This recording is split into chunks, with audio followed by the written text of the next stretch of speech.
नमस्कार दर्शक बंधु माने आपण माने देखुछंती मामू डिजिटल। आज आमे जानिबा भगवान शिवंकर 10 ज्योतिर्लिंग मध्यरु गोटिए पवित्र स्थान घृष्णेश्वर बा गिरिशंकर ज्योतिर्लिंग विषय रे। एही मंदिर महाराष्ट्रर एलोरा गुहा निकटरे अवस्थित एवं एहा शिव भक्त माननक पई एक बड़ तीर्थक्षेत्र। घृष्णेश्वर मंदिर महाराष्ट्रर औरंगाबाद निकटरे थिबा एलोरा गुहा पाखरे अछि। एहा 10 ज्योतिर्लिंग मध्यरे शेष ज्योतिर्लिंग बोली मान्य हुए।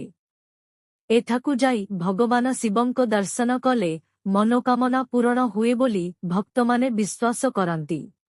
घृष्णेश्वर ज्योतिर्लिंगर पौराणिक कथा पुरातन कालरे दक्षिण भारतरे गोटिए धर्मपरायण ब्राह्मण दंपति बसवास करुथिले। सेमानंको नाम थिला सुदर्शन ओ तांकर पत्नी सुदेहा। सेमाने भगवान शिवंको अत्यंत भक्त थिले, किंतु तांकर कौनसी संतान नथिला। सुदेहा एही कारणरे दुखित होई तांको पतिंको तांको छोटो भौणी घुष्मांको सह विवाह कराई देले। घुष्मा भगवान शिवंको अत्यंत परम भक्त थिले। से प्रतिदिन 101टी शिवलिंग तियारी करी पूजा करुथिले एवं परे सेगुड़ीकु जलरे विसर्जन करुथिले। किछि दिन परे भगवान शिवंको कृपारे घुष्मांकु गोटिए सुंदर पुत्र लाभ हेला। एहा देखि सुदेहांको मनरे ईर्ष्या जन्म नेला। एक दिन ईर्ष्यारे अंध होई से घुष्मांको पुत्रकु हत्या करी तांको देहकु एक झिलीरे पकेई देले। परवर्ती दिन मध्य घुष्मा तांको नियमित पूजा चालू रखिले। से शिवंकु पूर्ण भक्ति सहित स्मरण करिथिले एवं कौनसी दुख प्रकाश करिले नाही। घुष्मांको एही अटूट भक्ति ओ धैर्यकु देखि भगवान शिव प्रसन्न हेले। से घुष्मांको पुत्रकु पुनर्जीवन देले एवं घुष्मांको सम्मुखरे प्रकट हेले। भगवान शिव घुष्मांकु बर मागिबाकु कहिले। घुष्मा निज पाई किछि मागिले नाही, बरं सुदेहांकु क्षमा करिबाकु प्रार्थना कले।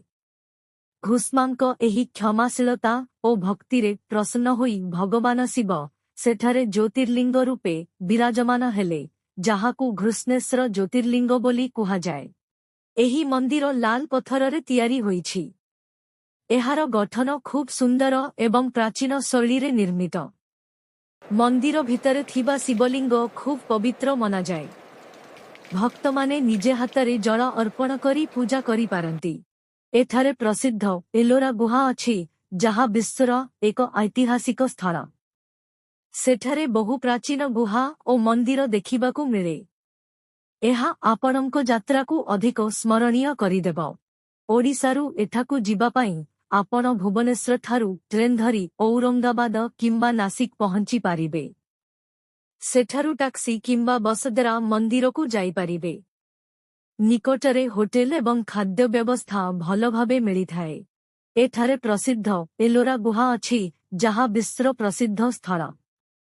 सेठारे बहु प्राचीन गुहा ओ मंदिर देखिबाकू मिले।